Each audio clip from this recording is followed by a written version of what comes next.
Miami's mess. Let's break it down right here at Mark Rogers TV, the voice of college football. The Canes go down to Louisiana Tech, 14. So there are 41 bowl games. I am going to make a prediction that none will be a shutout other than this Power 5 ACC team losing to a Group of 5 team in shutout fashion, 14-0. So there are a number of Group of 5 teams that certainly belong in Power 5 type play. Boise State, Memphis, Cincinnati, and some others. UCF, of course, in recent years, and even this year in finishing 10-3. Louisiana Tech would be on the border. They played one Power 5 opponent this year, a decent Texas team. They lost 45-14. It wasn't even that close. So Louisiana Tech lost to Texas by 31 points on the road in September. They did play a Miami team. The one defense for Miami, and this is a legitimate defense of Miami in this game to an extent, is that they were missing 7 of their best players. Jeff Thomas, their most dynamic playmaker on the outside. DJ Dallas, their star running back. Devon Donaldson, arguably their best offensive lineman. 2 defensive linemen in Trayvon Hill. And they were also missing another defensive lineman. Who was that? Jonathan Garvin missed the game as well. Both of those guys are very sturdy players that will play on Sundays. And, of course, Michael Pinckney, who has been their best linebacker, in my opinion, this season. So they were missing some talent. There's no question about that. But Miami recruits, this particular roster is between 8th in the nation and I believe 27th in the nation in recruiting rankings. Generally, the 15th to 18th best recruited players year to year for the 4 years that are on this roster. So roughly, Miami should be about the 15th to 20th best team in the country. This year, they were about the 60th best team in the country. Louisiana Tech brings in players that are ranked more in the 70th, 80th, 90th positions in the country. And they have produced a team that finished now 10-3, 6-2 in Conference USA. It's difficult to match the records in the Group of 5 against the Power 5s.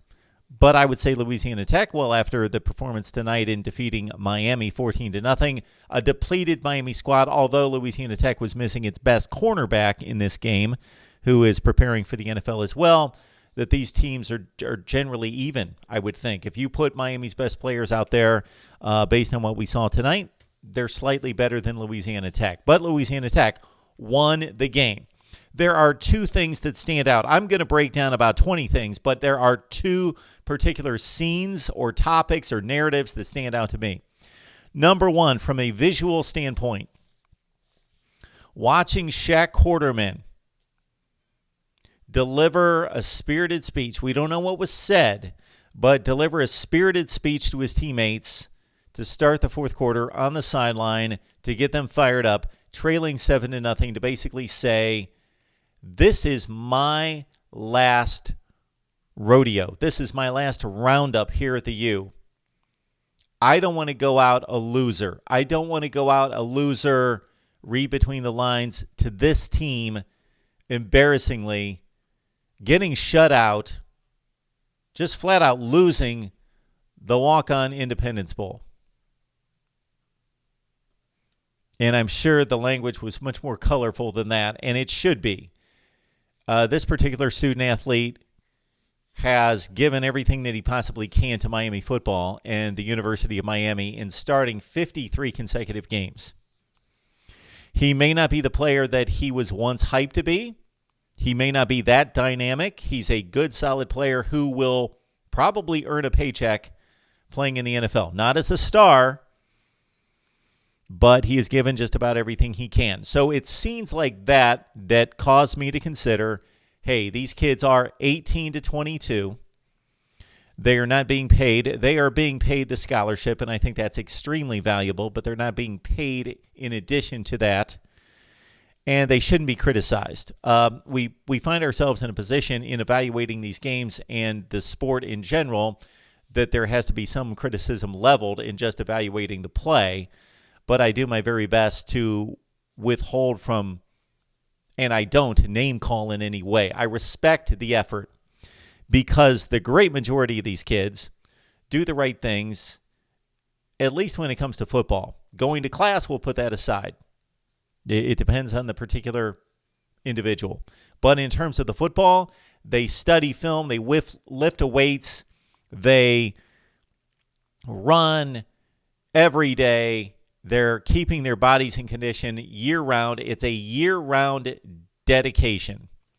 They go to the film room. They go to the meetings. They are full-time workers as college football players.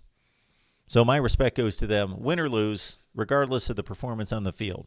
So Shaq Quarterman giving that visual of encouraging and firing up and inspiring his teammates to give that extra effort in the fourth quarter to pull out a victory sticks with me.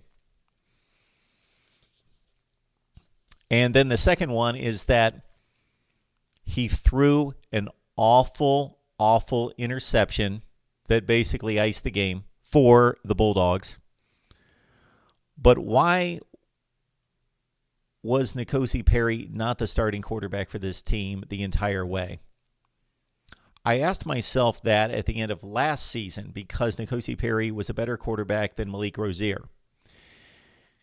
And now he's a better quarterback than Jarren Williams, and I'm convinced of it after watching this game. So I do not watch every Miami game, every play. I do not watch the Bethune-Cookman game or even the Central Michigan games. I do not watch those games. But I've got to say that I saw every ACC game, whether I watched it live or watched it after the fact. I watched the Florida game, and I watched this bowl game. So I saw Miami play, 10 out of 13 games.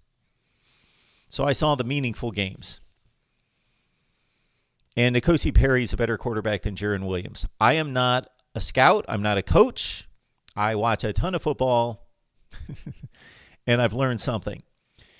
There are two aspects of N'Kosi Perry's game that are far better than Jarren Williams. Number one, confidence. Confidence that translates to decision-making and decisiveness. So the decision-making isn't always pristine. It's not always perfect. It's not always the right decision, but it typically is. And N'Kosi Perry delivers the ball with conviction. He has confidence in his throws. You can just watch him out there and watch him take the play from the sideline, give it in the huddle, go to the line. You can see his body language. He's decisive. You can see the way he throws the football. He's decisive.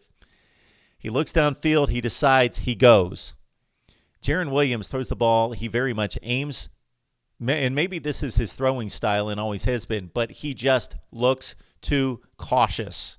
Looks too cautious and not convicted in where he's going with the football. He's too protective of the football. And in all that, when all was said and done, if you look at the interception ratio, N'Kosi Perry with 3 now, 2 in the regular season. The third one on his last meaningful throw of this game was 3 on the season, 2 in the regular season. Jarren Williams threw 6 interceptions in maybe 100 more attempts, something in that range. He had a worse interception ratio than N'Kosi Perry. N'Kosi Perry is a better runner, and I don't even think that's the separation. The separation is he's confident, and he decides where he's going with the ball, and he fires it. He throws the ball with conviction. I would have started Perry from the start. Based on what I saw last season of him versus Rozier, obviously we knew nothing about Jarren Williams with the bullets firing going into this season. Once I saw him against Florida, I thought, okay, there's something to work with here. Now, we already know that Miami's deficient in the ability to coach and develop quarterback play.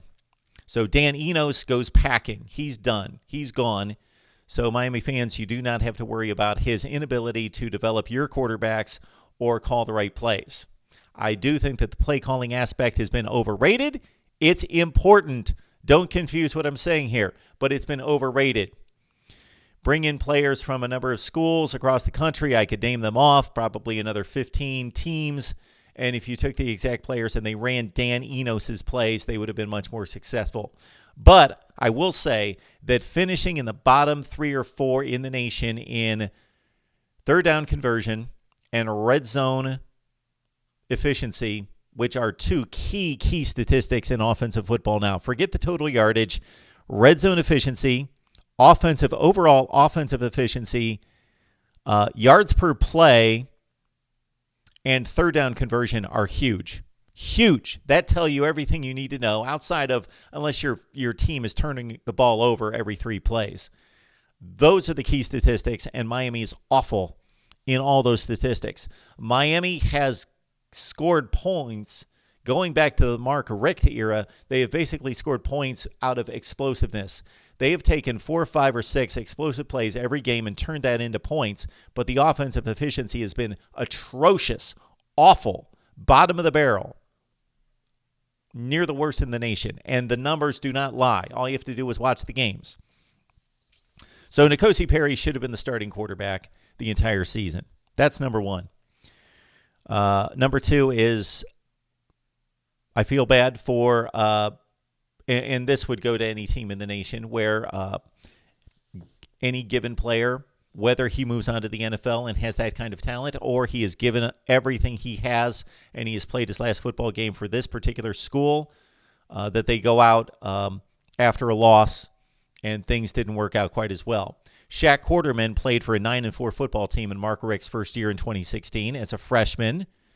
And I'm just pointing out Shaq Quarterman, but apply it to all the seniors on this football team that worked hard and gave it all they've got. But I pick out Quarterman because he's an excellent player, maybe not as good as we thought at one point. He's a leader, and he's an Iron Man with 53 consecutive starts. So I point him out because he's a star player and a face of the franchise of sorts. And then they rip off 10 consecutive wins to start 2017, and it looks like his career is going to come to fruition. His career may have individually, but his career in contributing to team goals and championships. But, of course, they fell apart at the end of 17, and then 18 and 19 were wastes of seasons. So Shaq Quarterman finishes his career, and again, all the seniors that came into that 2016 team, 9-4 with a bowl win, 10-3 with a bowl loss, and it Coastal Division championship, and then a 7-6 season in which they were blasted by Wisconsin in a bowl game, and then a 6-7 season in which they were a bowl loser in embarrassing fashion to a group of 5 team. So that's what it is. I'll run down a few other things. Obviously, Greg Russo enters 2020 as an All-America candidate. He was a force, and even in this game when he didn't make plays, he forced holding penalties and other miscues along the offensive front. The series that Tate Martell played was a disaster. He's indecisive. He can't read defense. He's either can't read the defense or he doesn't trust his eyes and can't deliver and pull the trigger fast enough. He either sees it but hesitates and it's gone, because we saw that over and over and over. And again, it was only a handful of plays, but it seemed to follow the same pattern. He obviously wants to run first, but when he does commit to throwing the ball, he doesn't know where he wants to go with it. The one ball that he threw for a completion to KJ Osborne was one of the ugliest passes you're going to see, but it was on target, and Osborne made a decent play on it. It wasn't a perfectly thrown ball, but it was in the vicinity, and Osborne caught it for 7 yards. Jaron Williams was all over the place. Again, he's too cautious, and even being cautious, he sailed some throws. He threw some balls in the dirt. He miscommunicated a couple times, one in particular with Will Mallory on a key play. There was a series of defensive exchanges, as there was the entire game, because it was 7-0 until like 3 minutes left in the game. KJ Osborne returned a punt to the Louisiana Tech 48. Then Cam Harris immediately gained 9 yards. So on 2nd and 1, they were in great shape. But they blew the next few plays, and then Jonathan Campbell had a hands-to-the-face penalty in which Jaron Williams actually made an exceptional run on 4th and 5 to elude all sorts of tacklers, break tackles, and convert the first down. But the Campbell hands-to-the-face negated that, so that killed that series. I was trying to count missed tackles because I like to focus when I rewatch a game on the replay to focus on certain players and watch for missed tackles on defense and see who is out of position, who is not trying or isn't committed to tackling, who blows coverages. Like to see those sorts of things. I didn't see a whole lot of blown tackles or missed tackles, and guys are going to miss tackles. If you're in open space against a wide receiver and you're a linebacker, you've got little chance. If you have very little leverage on the play. So I don't consider those necessarily missed tackles. But if you just get trucked, like Pat Bethel got trucked one play, Romeo Finley got trucked one play, Trajan Bandy should have broken down and made a tackle one time, but he flew at the guy. I hate when guys do that. You see that all the time. Guys will come off the edge. This wasn't the Bandy play. He just missed a tackle in the open field in which he could have broken down and made the tackle, but he went for the big kill shot and he missed it. But guys will rush from the edge, or they'll rush up the middle, and they'll just fly right by the quarterback. Instead of breaking down and making a sack, they'll just fly right by the quarterback. See it all the time. The Miami defense played well. They held Justin Henderson, the Louisiana Tech 1,000-yard rusher, to about 4.1 yards per carry. He averages 5.8 against generally Conference USA defenses. So Miami should hold him 1.5 yards below his average. But they did that, and they held the team to 3.5 yards per carry. The quarterback, Jamar Smith, he came into the game completing 66% of his passes. That was top 25 or 30 in the nation. He only completed 13 of 28 against Miami. So they did their job on defense. They didn't cause any big plays, although Gilbert Frierson could have had the play of the game. Down 7-0, it looked like Louisiana Tech was going to go up 10 or 14, go up by 2 scores. Frierson made the great break on the ball and returned the interception 51 yards. This was with 12 minutes left in the game. And the Miami offense blew that scoring chance. So Frierson could have made the play of the game, and it was a great break on the ball again and 51-yard return. He pitched it. It turned out to be 51 yards. Louisiana Tech, the next series after Miami stalled on that drive after the interception, they kicked it down to the 10. That's when the Canes defense, so they had a few letdowns. You're not going to be perfect. Louisiana Tech scores points against group of 5 teams. They score points in Conference USA. Against Texas, they only scored 14, and those were garbage points.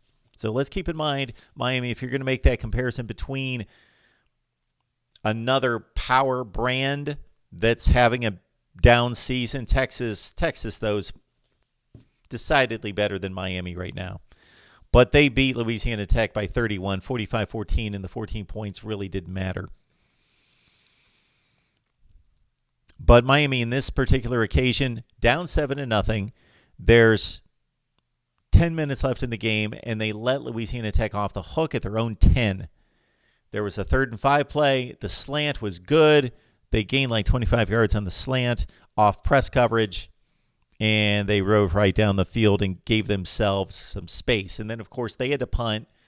So the Canes did finally make the stop. That's when Perry threw the bad pick after the targeting and after the face mask in which they were gifted yardage.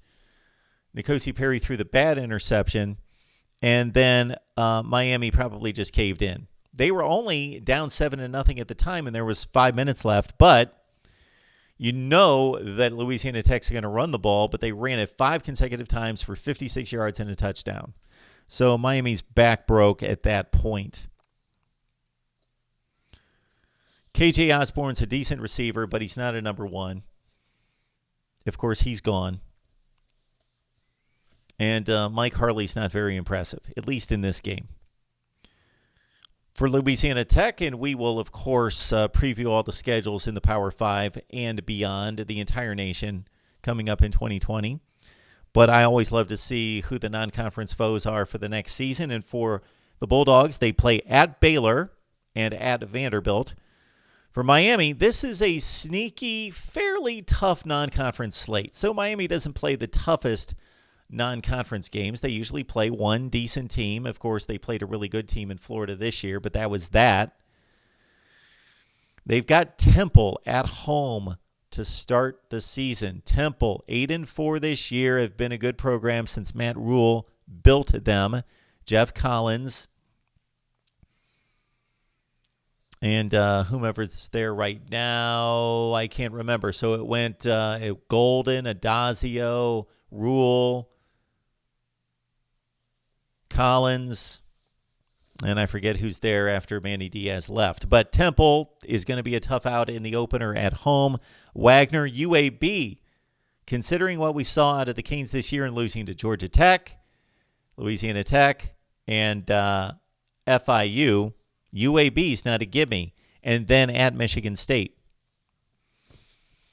All right, my take on Miami football and what stuck out to me in watching the replay against Louisiana Tech in an embarrassing 14-0 loss to finish at 6-7 in a season in which they played 12 games, in which you would say that the talent level on the other side was equal, roughly equal twice. Florida, Florida State. Miami won one of those games, and they still found a way to lose 7 total games, 6 of those games to teams that didn't have anywhere really close to the talent. I picked them to go 8-4. At some point after the season's over, after the national championship game, I'm going to go through all my predictions from 2019 and match them up against the results, and we'll see how well I did. But in this particular case, I had the Canes going 8-4 and 5-3 in the ACC. They went instead 6-6 and 4-4 in the ACC. All right, your thoughts on Miami football going forward? No Dan Enos. They need to bring in a guy who can develop quarterbacks. They have 3 quarterbacks who are 4- and 5-star quarterbacks. I can't believe that none of the 3 can be developed into a top 15 to 20 quarterback in America.